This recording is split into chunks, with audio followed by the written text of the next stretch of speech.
نحمده ونستعينه ونستغفره ونؤمن به ونتوكل عليه ونعوذ بالله من شرور أنفسنا ومن سيئات أعمالنا من يهده الله فلا مضل له ومن يضلله فلا هادي له ونشهد أن لا إله إلا الله وحده لا شريك له ونشهد أن سيدنا ونبينا ومولانا محمدا عبده ورسوله أما بعد فإن أصدق الحديث كتاب الله وخير الهدي هدي محمد صلى الله عليه وسلم وشر الأمور محدثاتها وكل محدثة بدعة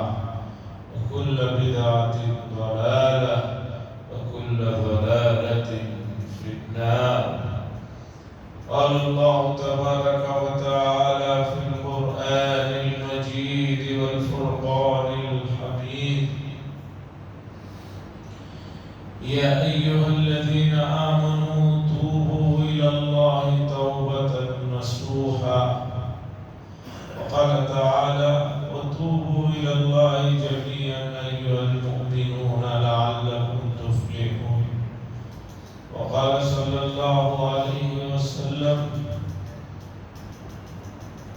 التائب من الذنب كمن لا ذنب له، أو كما قال صلى الله عليه وسلم.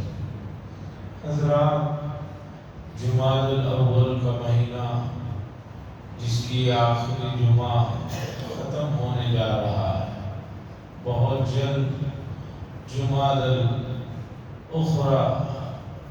شروع ہونے جا رہا ہے۔ ایام تیزی کے ساتھ گزر رہے ہیں، جہاں دنیا میں بہت سی چیزیں جو اب تک نہیں سمجھ میں آئی ہیں، ایسا نہیں کہ ہر چیز سمجھ میں آ گئی، بلکہ ہر پیشے کے جو اسپیشلسٹ لوگ ہیں، اس کے جو ماہرین ہیں، متخصصین ہیں، ان کو بھی ان کے اپنے پیشے کی، اپنے ٹاپک کی بہت چیزیں اب تک نہیں سمجھ میں آئی ہیں۔ مثال کے طور پر صحت کی مسئلے کو لیجیے۔ کہتے ہیں کہ موجودہ زمانے میں میڈیکل نے بہت ترقی کری، لیکن آج بھی یہاں بھی اور دنیا کے بڑے بڑے ملکوں میں بھی بہت سی بیماریاں ہیں۔ ڈاکٹر کہتے ہیں ہماری سمجھ میں نہیں آ رہا، ہم نے بہت کچھ علاج کر دیا ہے، ہماری سمجھ میں نہیں آ رہا کہ آدمی چل پھر کیوں نہیں رہا ہے، بات کیوں نہیں کر رہا ہے، ٹھیک کیوں نہیں ہو رہا ہے۔ سب ایکس رے لے لیے گئے، سب خون کے ٹیسٹ لے لیے گئے، سب ٹھیک ہے۔ بھائی جب سب ٹھیک ہے تو آدمی کیوں بستر پہ پڑا ہے؟ کہتے ہیں کہ ہماری بھی سمجھ میں نہیں آتا۔ اسی طرح آپ ہر پیشے کی چیزوں کو لے لیجیے، آپ کو پتہ چلے گا کہ انسان کی معلومات کا دائرہ جہالت کے مقابلے میں بہت کم ہے۔ جن چیزوں سے آدمی جاہل ہے وہ بہت زیادہ ہے، جو معلومات ہے انسان کے پاس وہ بہت کم ہے۔ مثلا اگر میں کہوں مجھے 5 زبانیں آتی ہیں، مثلا میں کہوں، تو آگے مجھے یہ بھی کہنا چاہیے کہ مجھے 5000 زبانیں نہیں آتی ہیں۔ 5 آتی ہیں، کمال اگر آپ مان رہے ہیں، تو جو 5000 باقی کی نہیں آتی ہیں، صرف ہمارے ملک میں جو زبانیں بولی جاتی ہیں، اسے کیا کہیں گے آپ؟ تو پتہ چلا قرآن نے یہ جو بات کہی بالکل 100 سے اوپر جتنے بھی پرسنٹ آپ دیتے ہیں دے لیجئے۔ وَمَا أُوتِيتُم مِّنَ الْعِلْمِ إِلَّا قَلِيلًا، اللہ نے فرمایا جو کچھ تمہیں علم دیا گیا ہے دیا گیا تمہیں علم مگر تھوڑا. قلیلہ، قلیلہ میں جو تنوین ہے، تنوین کہتے ہیں دو زبر دو زیر دو پیش کو. قلیلاً کے لفظ پر جو تنوین ہے وہ تنوین بھی بتا رہی ہے قلیل کے معنی ہی تھوڑے کے، اوپر سے تنوین، انہیں بہت تھوڑا علم دیا گیا ہے. اب جب بہت تھوڑا علم دیا گیا ہے تب انسان کو چاہیے کہ اپنے صحیح اور غلط، اچھے اور برے کے سلسلے میں اسے چاہیے کہ اللہ اور اس کے رسول صلی اللہ علیہ وسلم کی طرف متوجہ ہو، ان کی تعلیمات کو دیکھے، اس سے جانے کہ میں کتنا صحیح ہوں، کتنا غلط ہوں، اور مجھے اپنی کاموں کو درست کرنے کے لیے کیا کرنا چاہیے. اسی اللہ اور اس کے رسول صلی اللہ علیہ وسلم سے پوچھے گا تو بات صحیح ہوگی. باقی دوسری چیزیں ایسی نہیں ہیں کہ جن کی طرف آدمی متوجہ. حضرات، دنیا دارالامتحان ہے، آزمائش کی جگہ ہے. حق و باطل کے درمیان میں کشمکش اور مارکا پہلے دن حضرت آدم علیہ السلام کی تخلیق سے شروع ہوا اور قیامت تک رہے. آدم علیہ السلام کی تخلیق سے شروع ہوئی یہ کشمکش، یہ مارکا، یہ حق و باطل کے درمیان میں جنگ، یہ قیامت تک رہے. یہ کبھی ختم ہونے والی نہیں ہے. قیامت ہی آ کر اس کا فیصلہ کرے گی.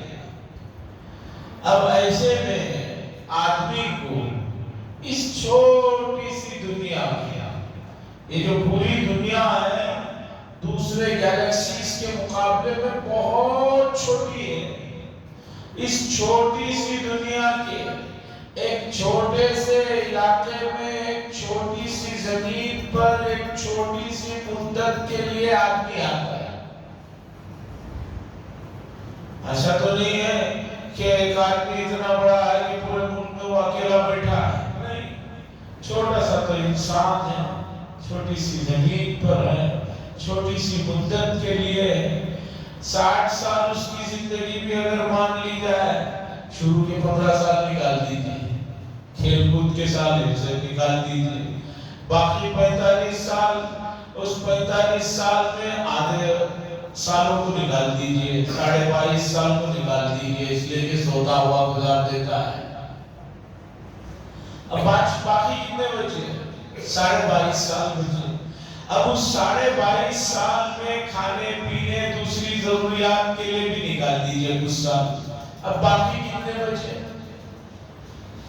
اب باقی اتنی سی مدت کے لیے آدمی اگر کسی خوش فہمی میں مبتلا ہو جاتا ہے کہ سب کچھ میرا ہے، میں ہی رہوں گا، میرا ہی ہے، تو بتائیے حضرت انسان سے زیادہ بھولا، نادان، بے وقوف، کم عقل، کم علم، نہ سمجھ کو.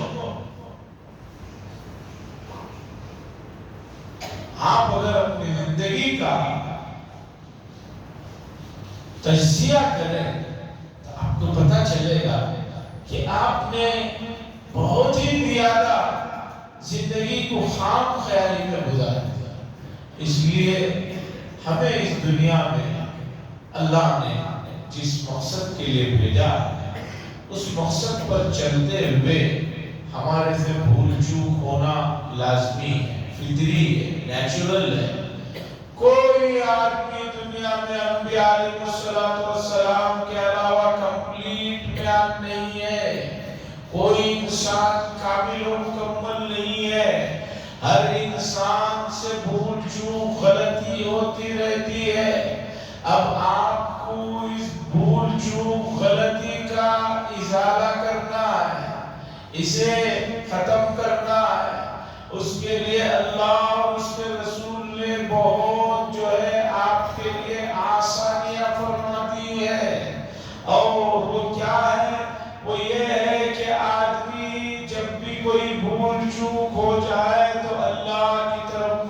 متوجہ ہو جائے، اللہ سے رابطہ کرے اور رابطہ کر کے اپنے گناہوں کی، اپنی غلطیوں کی، اپنی لغزشوں کی، اپنی سیئات کی، اپنی برائیوں کی معافی مانگے۔ لوگوں نے توبہ اور توبہ سے جڑے ہوئے مضامین کو گہرائی کے ساتھ سمجھا ہی نہیں۔ قرآن مجید میں اگر کوئی مضمون ایک سے زائد مرتبہ آئے تو آدمی کو فوراً متوجہ ہو جانا چاہیے۔ اللہ کوئی بات ایک بار بتائے وہ بہت ہے، کافی ہے، لیکن ایک ہی مضمون کو اللہ تبارک و تعالیٰ ایک ہی بات کو مختلف زاویوں سے، مختلف انداز سے بتا رہے ہیں تو وہ مضمون اور وہ ٹاپک بہت اہم ہے۔ اسے توجہ سے، دل کی گہرائیوں سے قبول کرنے اور سمجھنے کی ضرورت ہے۔ بہت سی چیزیں ہم نے نہیں سمجھی ہیں، لیکن کوئی بات نہیں، ان چیزوں کو سمجھے بغیر بھی آپ دنیا میں آئے اور چلے گئے، کچھ مسئلہ نہیں ہے۔ 20-25 سال پہلے جو لوگ انتقال ہو گئے انہوں نے موبائل فون دیکھا ہی نہیں۔ اب بتائیے کہ موبائل فون نہ دیکھ کر جو دنیا سے چلے گئے ان کے لیے کیا کوئی نقصان ہے؟ بلکہ بہت سکون سے ہو گئے۔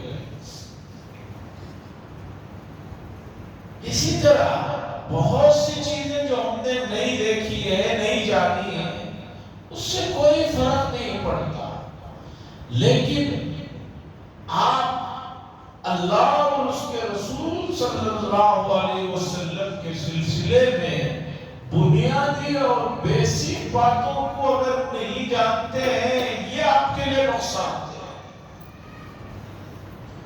بہت نقصان دہ۔ اللہ تبارک و تعالیٰ کی صفات کو نہیں جانتے آپ، یہ بہت آپ کے لیے نقصان ہے۔ تو توبہ کا مسئلہ، اللہ کی طرف متوجہ ہونے کا مسئلہ بھی ایک بڑا اہم مسئلہ ہے جسے لوگوں نے نہیں سمجھا۔ جو حضرات نماز روزے کے پابند ہیں، ہم ان سے بات شروع کرتے ہیں۔ جو لوگ نمازوں کو آتے ہی نہیں ہیں، جمعہ میں بھی نہیں آتے، بلکہ رمضان میں بھی نہیں آتے، عید میں بھی نہیں آتے، ایسے بھی آپ کو لوگ ملیں گے، محلے میں ملیں گے۔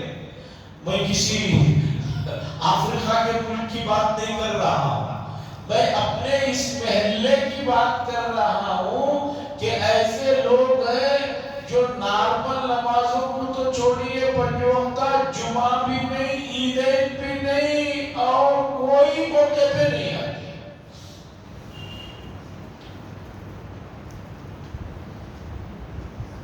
تو اب جو حضرات نماز وغیرہ کے پابند ہیں، اللہ اور اس کے رسول کی بات کسی بھی موقع پر، جمعہ میں، 26ویں میں، رمضان میں، عید میں سن لیتے ہیں، ہم ان کی بات کر رہے ہیں۔ پرسنٹیج لوگ کہہ رہے ہیں کہ امت مسلمہ اتنی ہے، اتنی ہے، رجسٹروں میں نام ہو جانے سے کوئی مسئلہ حل نہیں ہوتا ہے۔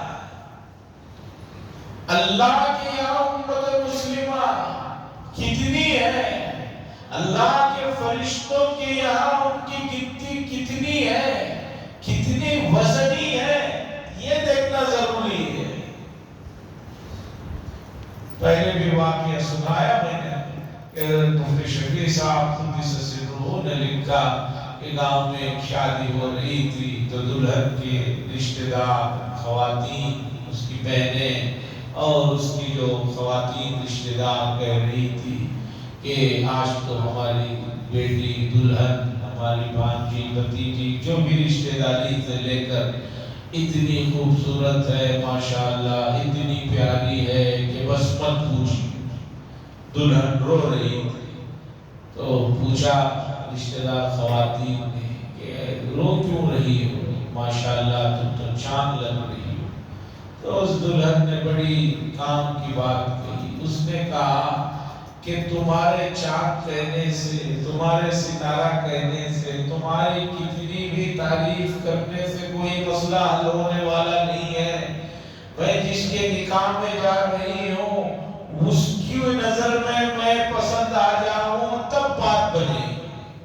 حضرت مفتی صاحب نے اس واقعے کو لکھنے کے بعد کہا اللہ والوں کی بڑی بات ہے، ہر بات میں ان کو جو حقیقی مقصد ہوتا ہے وہ سمجھ جاتے ہیں۔ انہوں نے کہا کہ اس گاؤں کی دلہن نے جو بات کہی وہ ہمیں سمجھنے کی ضرورت ہے۔ آج کون ہمیں کیا کہہ رہا ہے یہ مسئلہ نہیں ہے، جس ذات کے لیے ہم کر رہے ہیں اس کی نظر میں ہمارا کوئی مقام ہے یا نہیں، یہ جاننے کی ضرورت ہے۔ تو عزیزان گرامی، تو تعداد جو بچی کچھی باقی رہتی ہے مسجدوں میں جو آتے ہیں، اب ان کی تعداد کو سمجھیے۔ ان کی تعداد میں جتنے بھی پرسنٹ ہیں، 10%، 15% جو مصلیان اکرام ہیں، ان کو توبہ کا مطلب، توبہ کا مفہوم پوچھئے کہ بھئی توبہ کیا چیز ہے۔ آپ کو بہت حیرت ہوگی کہ بہت کم لوگ اس کا صحیح جواب دیں گے۔ وہ کہیں گے کہ توبہ کا مطلب یہی ہے کہ رات میں سوتے ہو اپنے دونوں رخساروں پر 2 ہاتھ مار لیں اور اس طرح کر لیں گے توبہ۔ اور بہت سے لوگ ایسے ملیں گے وہ کہیں گے کہ بھئی ہمیں توبہ کی کیا ضرورت ہے، ہم نے کون سا گناہ کیا ہے۔ لوگ گناہوں کی فہرست ہی کو نہیں جانتے۔ مجھے بڑا دکھ ہوتا ہے ڈگریاں رکھنے والوں کو بھی چھوٹے نہیں گناہ کبیرہ کی فہرست نہیں معلوم ہے۔ ایک معمولی گاڑی کا ڈرائیونگ لائسنس لینے کے لیے بہت سی چیزوں کو آدمی جانتا ہے، اس لیے کہ ایگزام دینا پڑتا ہے۔ وہ بتا کر پوچھتے ہیں کہ بھی اس نشانی کا کیا مطلب ہے، اس کا کیا مطلب ہے، اگر نہیں بتایا تو پھر دوبارہ امتحان ہوگا۔ تو ڈرائیونگ لائسنس کے لیے آدمی دنیا بھر کی چیزوں کو سمجھتا ہے۔ 2 لکیروں کا کیا مطلب، 3 لکیروں کا کیا مطلب، اس کا کیا مطلب، اس کا کیا مطلب۔ تو یہ مومن گناہ کبیرہ، گناہ کبیرہ کیا ہے؟ یہ وہ وائرس ہے، یہ وہ خطرناک قسم کی وائرس اور بیماریاں ہیں جو آپ کی روح کو اور آپ کے ایمان کو تباہ و برباد کر کے رکھ دیتی ہے۔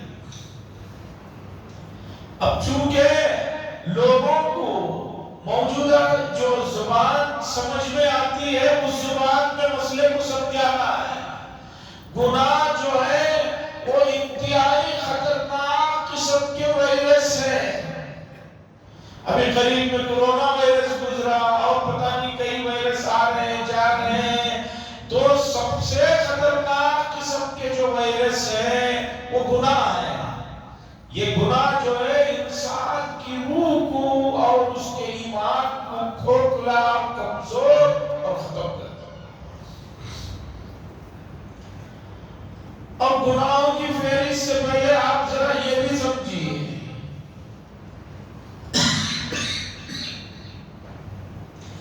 آپ کوئی اعمال میں لگے ہوئے ہیں، آپ کے معمولات ہیں، اگر ان معمولات کو، نیک کاموں کے معمولات کو بھی اگر آپ آہستہ آہستہ چھوڑتے چلے جاتے ہیں تو یہ چیز بھی آپ کے دل کو سخت بنا کر آپ کو جو ہے اندھا و بہرا بنا کر چھوڑ دے۔ موقع نہیں ہے، آئیے اس آیت کی طرف، سورہ حدید کی آیت۔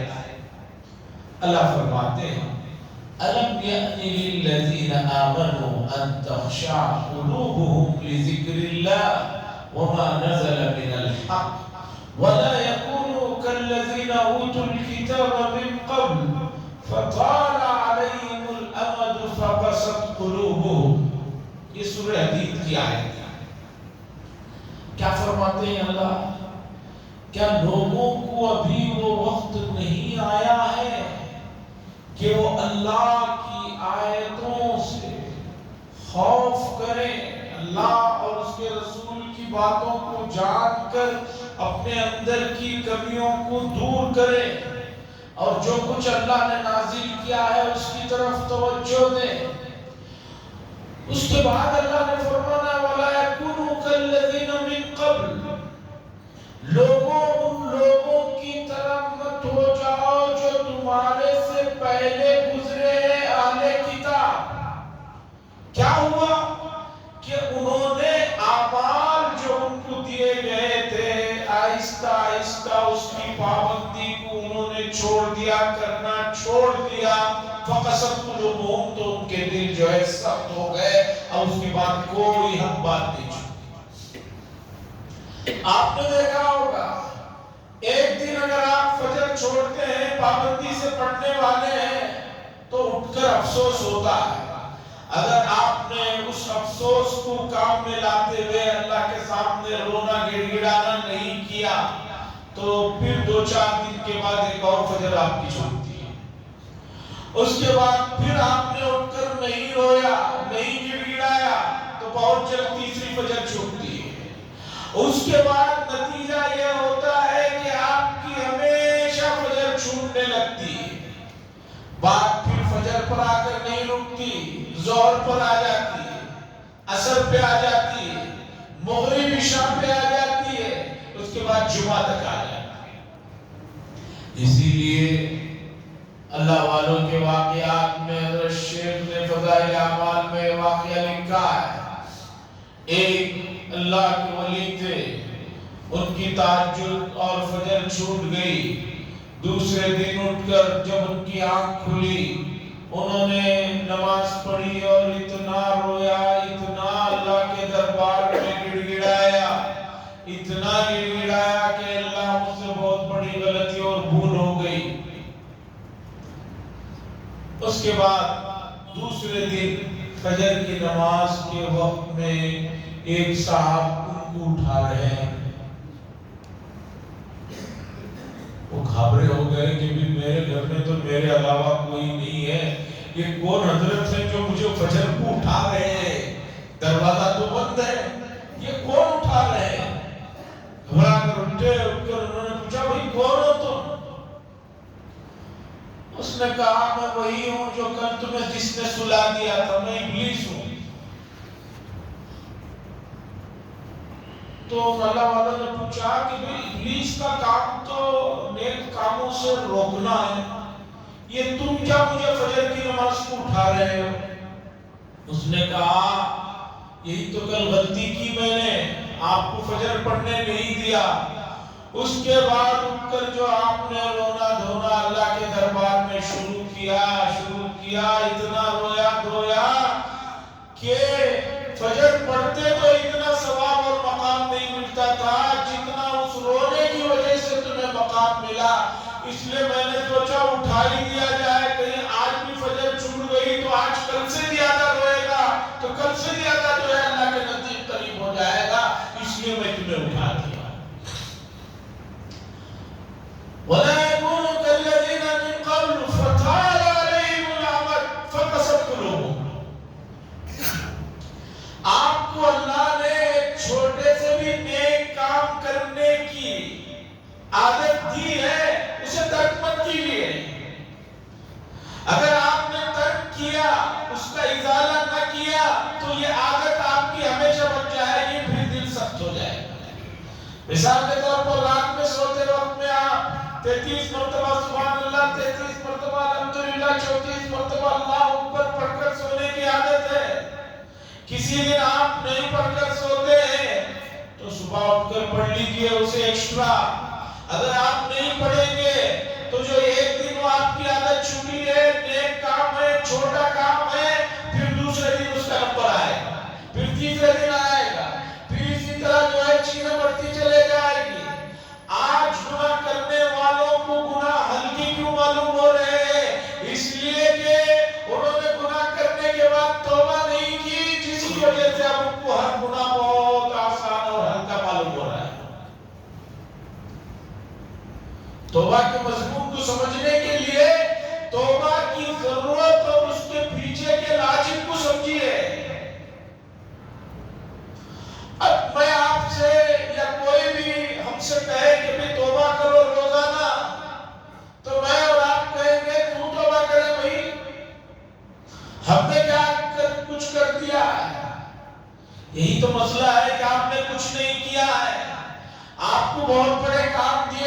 رہے، آپ وہ کام تو کر نہیں رہے ہیں، تو اس سے بڑی غلطی کیا ہے؟ مثال کے طور پر دیکھیے وہ گناہ جو گناہ بے لذت کہلاتے ہیں، مفتی شفیع صاحب قدس سرور نے لکھا ہے گناہ بے لذت میں امت پڑ گئی ہے، ایسے گناہ جس میں کوئی مزہ بھی نہیں ہے۔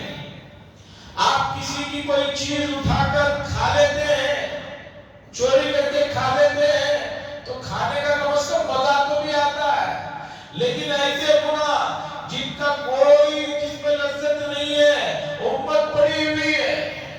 لیجیے مثال کے طور پر آج شہروں کے اندر ہر آدمی اپنی کٹنگ جو کرا رہا ہے وہ غیروں کے طریقے پر کرا رہا ہے، اور گناہ کبیرہ کا وہ سب سے بڑا مرتکب ہو رہا ہے۔ یہ جتنے لوگوں کی فیشن دیکھنے والی کٹنگیں ہیں، یہ گناہ کبیرہ کی فہرست ہے۔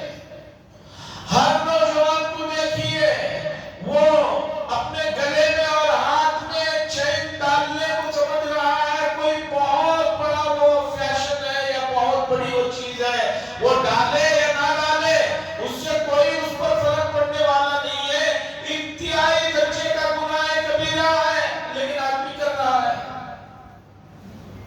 نماز میں گناہ اس کے سر پہ لکھا جا رہا ہے۔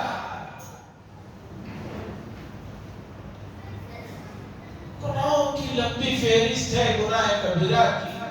آدمی کو چاہیے کہ وائرس سے جیسے بچتا ہے، کرونا وائرس میں جیسے آپ اور ہم بچ رہے تھے، ہاتھ ملانے سے بچ رہے تھے، ملا لیا تو فوراً سینیٹائزر کر رہے تھے، اسی طرح آدمی سے گناہ ہو جائے تو سینیٹائزر جو ہے اس کا توبہ، اور توبہ بہت اعلیٰ اور بہترین چیز ہے۔ کبھی توبہ سے اور استغفار سے مایوس نہ ہو۔ مسند امام احمد ابن حنبل میں یہ روایت کا ایک حصہ میں آپ کو سنا رہا ہوں۔ حضرت عبداللہ بن حریب رضی اللہ تعالیٰ ایک صحابی ہیں، انہوں نے آ کر اللہ کے رسول صلی اللہ علیہ وسلم سے پوچھا، یا رسول اللہ صلی اللہ علیہ وسلم مجھ سے گناہ ہو جاتے ہیں، آپ نے فرمایا توبہ کرو۔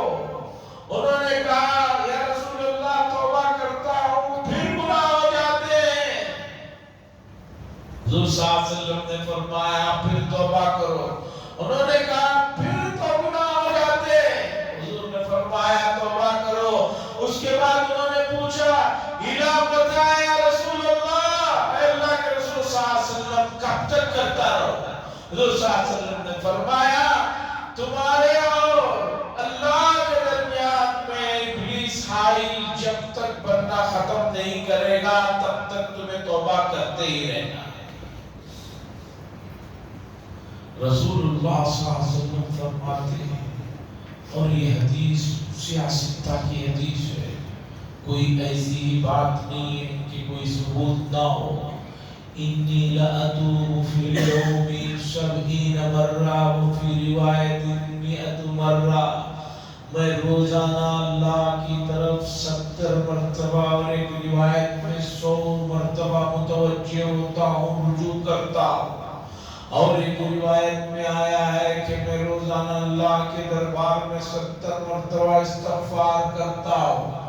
اب میں اور آپ سوچ لیں کہ ہم کس درجے کے لوگ ہیں، ہمیں کتنے مرتبہ رجوع کرنے کی ضرورت ہے۔ حضور صلی اللہ علیہ وسلم جب 70 مرتبہ اور 100 کا ذکر فرما رہے ہیں تو مجھے اور آپ کو تو ہزاروں مرتبہ کی ضرورت ہے۔ عزیزان گرامی، ہماری کوئی عبادت یقین کے ساتھ میں اور آپ نہیں کہہ سکتے کہ یہ عبادت، یہ 2 رکعت نماز جو ہے جیسے اللہ نے فرمایا ہے میں نے اسے پڑھ لیا ہے۔ اس لیے سلام پھرنے کے بعد بھی آدمی اللہ سے توجہ ہوتا ہے استغفر اللہ کے ذریعے سے، اس لیے کہ آپ نے دیکھا ہوگا کہ آپ نماز کو کھڑے ہونے کی دیری ہے، اتنے خیالات آتے ہیں، اتنی چیزیں جو آپ بھول گئے اسی وقت یاد آتے ہیں، سوچا بھی نہیں، نماز میں کھڑے ہوتے ہی شروع ہو جاتا ہے۔ ایک سلسلہ شروع ہوتا ہے، نماز ختم ہونے تک آدمی پورا ورلڈ کا ٹور کر کے واپس آ جاتا ہے۔ تو ایسی تو نمازیں ہیں۔ قرآن کی تلاوت کو ہم بیٹھتے ہیں، تھوڑی دیر بیٹھے، ادھر ادھر کے جتنے کام غیر ضروری کام رہتے ہیں وہ سب یاد آنا شروع ہو جاتا۔ آدمی ذکر کو بیٹھتا ہے، شروع ہو جاتا۔ اس لیے ہر مسجد میں باہر اعلان لگا ہوا ہے، مہربانی سے یہ چیزوں کو یاد دلانے والی چیز جو موبائل فون ہے اسے بند کر کے آئے۔ کوئی تیار نہیں ہے موبائل بند کر کے آنے کے لیے۔ کیوں؟ ہر آدمی اتنا بڑا بلینئر اور ٹریلینئر ہے کہ اگر یہ 2-4 منٹ کو فون بند کر دے گا تو لگتا ہے کہ 2-4 ارب روپے سے نقصان ہو جائے۔ مسجد میں سلام پھیرنے کی دیری، آدمی لگتا ہے کہ فون ہی میں اس کا خیال تھا، دعا سے پہلے ہی فون اٹھا کر یہیں سے بات کرنا شروع کر دیتا ہے۔ آپ اندازہ لگائیے، جبکہ اس وقت ہمارے ملک میں انکمنگ اور آؤٹ گوئنگ فری ہے۔ کسی نے کیا بھی ہے آپ کو تو آپ بعد میں جا کر سکتے ہیں، آپ آدھا گھنٹہ کر سکتے ہیں، 1 گھنٹہ کر سکتے ہیں، آپ کرو نہ کرو ماہانہ تو آپ اس کا جو ہے معاوضہ ادا کر دے رہے ہیں۔